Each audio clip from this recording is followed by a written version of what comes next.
হরে কৃষ্ণ। ওং নমো ভাগবতে বাসুদেবায় নমঃ। আজ আলোচনা করব শ্রী শ্রী রামকৃষ্ণ পরমহংসদেবের শৈশব এবং জন্মকথা দিয়ে। শ্রী শ্রী রামকৃষ্ণ পরমহংসদেব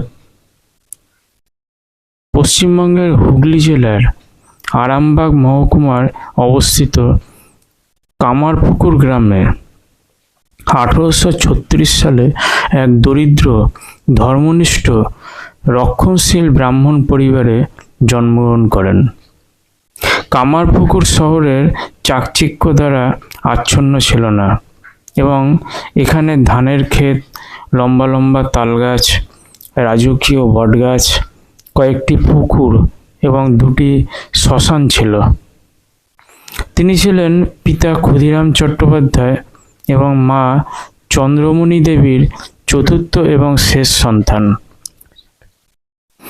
কথিত আছে রামকৃষ্ণের জন্মের পূর্বে তার পিতামাতার সম্মুখে বেশ কয়েকটি অলৌকিক ঘটনা ঘটেছিল। সন্তান সম্ভবা চন্দ্রমণি দেবী ছিলেন শিবলিঙ্গ থেকে নির্গত একটি জ্যোতি তার গর্ভে প্রবেশ করেছে। তার জন্মের অব্যবহিত পূর্বে গয়ায় তীর্থভ্রমণে গিয়ে ক্ষুদিরাম গদাধর বিষ্ণুকে স্বপ্নে দর্শন করেন। সেই কারণেই তিনি নবজাতকের নাম রাখেন গদাধর। শৈশবে গদাই নামেই পরিচিত ছিলেন। গ্রামবাসীদের তিনি ছিলেন অত্যন্ত প্রিয় মানুষ। অঙ্কন ও মাটির প্রতিমা নির্মাণে তার ছিল সহজাত দক্ষতা, যদিও প্রথাগত শিক্ষায় তার আদৌ মনোযোগ ছিল না। সেই যুগে ব্রাহ্মণ সমাজে প্রচলিত সংস্কৃত শিক্ষাকে তিনি চালকলা বাধা বিদ্যা অর্থাৎ পুরোহিতের জীবিকা উপার্জনীয় শিক্ষা বলে উপহাস করেন এবং তার গ্রহণে অস্বীকার করেন। তবে পাঠশালায় শিক্ষা ব্যবস্থার প্রতি তার ঔদাসীন্য থাকলেও নতুন কিছু শিখতে তার আগ্রহের অন্ত ছিল না। গান বাজনা, কথকতা, ধর্মীয় উপাখ্যান অবলম্বনে যাত্রাভিনয়ে তিনি অনায়াসেই পারদর্শিতা অর্জন করেন।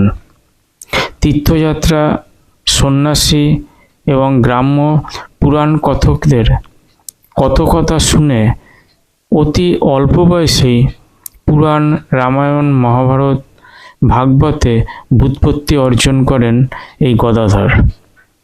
মাতৃভাষা বাংলায় তার অক্ষরজ্ঞান ছিল, কিন্তু সংস্কৃত অনুধাবনে সক্ষম হলেও সেই ভাষা তিনি বলতে পারতেন না।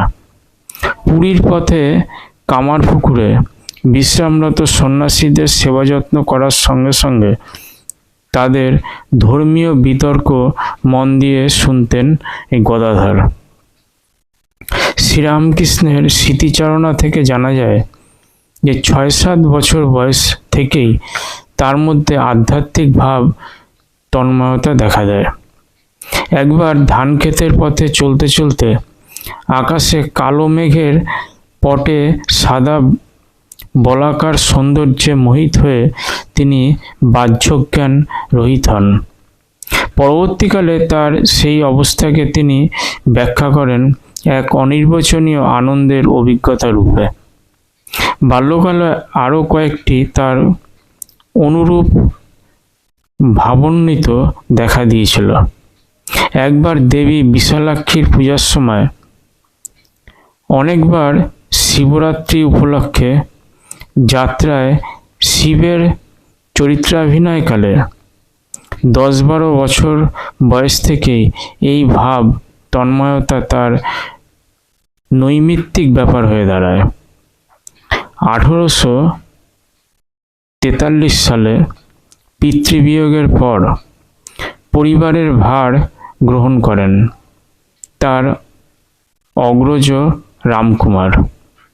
এই ঘটনা গদাধরের মনে গভীর প্রভাব বিস্তার করে।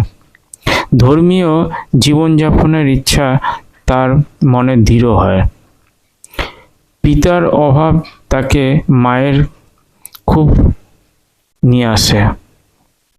কাছে নিয়ে আসে।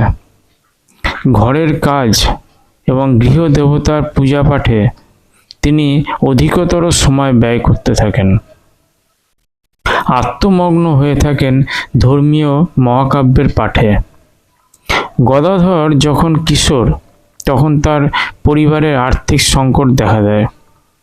রামকুমার কলিকাতায় একটি সংস্কৃত টোল খোলেন ও পুরোহিতদের বৃত্তি গ্রহণ করেন।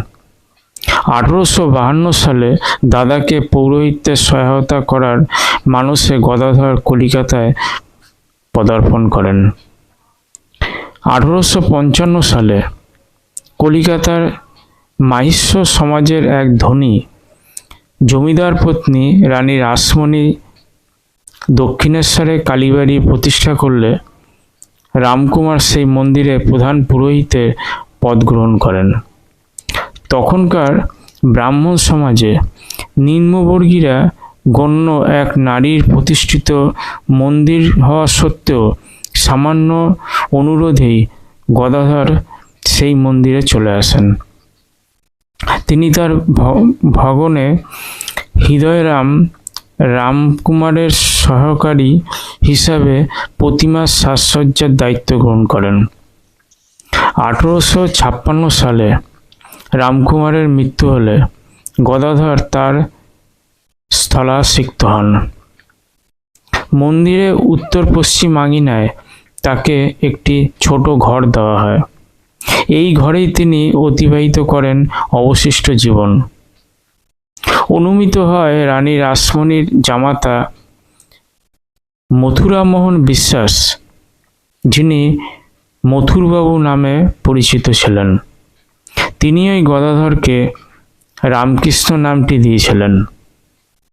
অন্যমতে এই নামটি তার অন্যতম গুরু তোতাপুরীর দেওয়া বলে অনেকে মনে করেন। একদিন অস্থিরতার বশে রামকৃষ্ণ সংকল্প করেন যে দেবীর দর্শন না পেলে তিনি জীবন বিসর্জন দেবেন। দেয়াল থেকে একটি খড়গ তুলে নিয়ে তিনি গলায় কোপ বসাতে যাবেন। এমন সময় অকস্মাৎ হঠাৎ ঘরের মধ্যে আলো উদ্ভাসিত হয়ে উঠল। শ্রী রামকৃষ্ণ তার প্রথম কালীর দর্শন করলেন। এই হলো শ্রী শ্রী রামকৃষ্ণের মাতৃ ভক্তির পরিচয়। হরে কৃষ্ণ।